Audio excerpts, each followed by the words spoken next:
Bienvenue dans ce premier numéro d'Envol, nous sommes à Bercy dans les coulisses de Saltimbanco, le célèbre spectacle du Cirque du Soleil à quelques heures de sa première parisienne.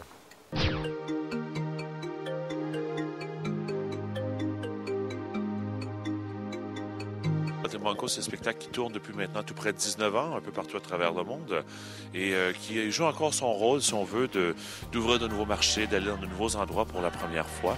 À Paris, on a déjà joué, mais on a fait beaucoup d'autres villes qui étaient des villes nouvelles du Cirque du Soleil dernièrement avec Saltimbanco.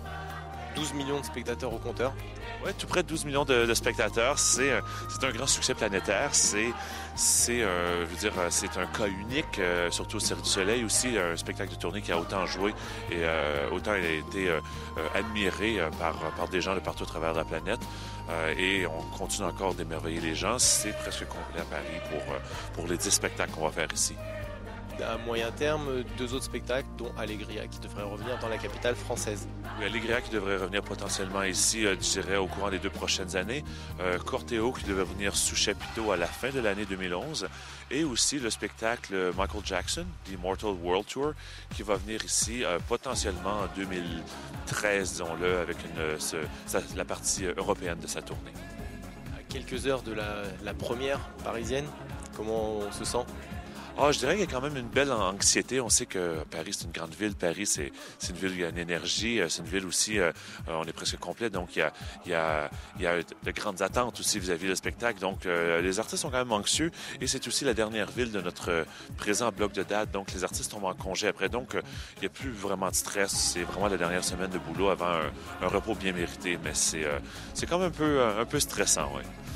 Merci Maxime et bon spectacle. Ça me fait plaisir.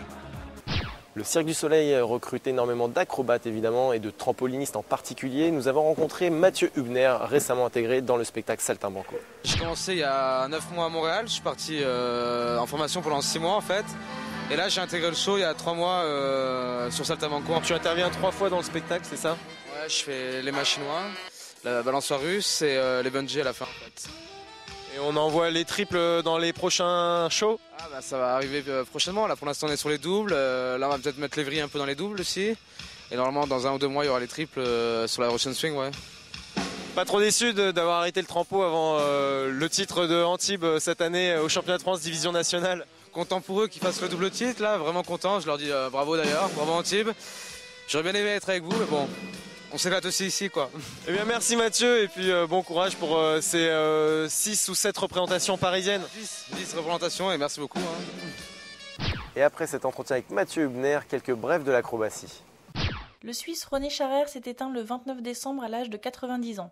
Il fut le premier président de la Fédération internationale de trampoline de 1964 à 1968, avant de devenir président de la Fédération suisse de gymnastique jusqu'en 1973. Toujours plus fort sur le chemin du retour au plus haut niveau, le tumbler Morgan Sauton a repris le triple arrière, ici lors d'un entraînement au Pôle France de Rennes.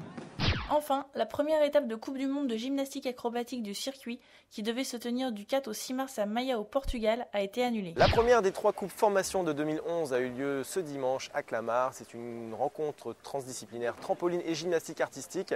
Allons voir de plus près. Le gymnase Émilie Le Pennec à Clamart accueillait dimanche 16 janvier la première coupe formation, rassemblant gymnastes et trampolinistes âgés de 6 à 10 ans. Cette rencontre, dont la finalité est davantage pédagogique que compétitive, est un outil de travail pour les entraîneurs afin de les sensibiliser à l'importance que revêtent les éducatifs en trampoline dans l'apprentissage acrobatique du gymnaste. Une rencontre qui a vu participer des dizaines d'athlètes venus de nombreux clubs franciliens. Voyons à présent les événements incontournables de cette année. Cette année, plusieurs championnats du monde sont programmés. C'est le ski acrobatique qui ouvrira la série le 4 février à Deer Valley aux États-Unis. Ce sera ensuite le tour du plongeon en juillet à Shanghai, du 16 au 23, puis de la gymnastique rythmique du 19 au 25 septembre à Montpellier. Le mondial de gymnastique artistique aura lieu quant à lui du 7 au 16 octobre à Tokyo, alors que celui de trampoline, de tumbling et de double mini-trampoline prendra place à Birmingham au Royaume-Uni du 16 au 19 novembre. La gymnastique acrobatique, quant à elle, aura rendez-vous avec le championnat d'Europe du 25 au 30 octobre à Varna en Bulgarie. L'aérobic, pour sa part, attribuera les lauriers continentaux du 15 au 20 novembre, le lieu n'étant pas encore défini.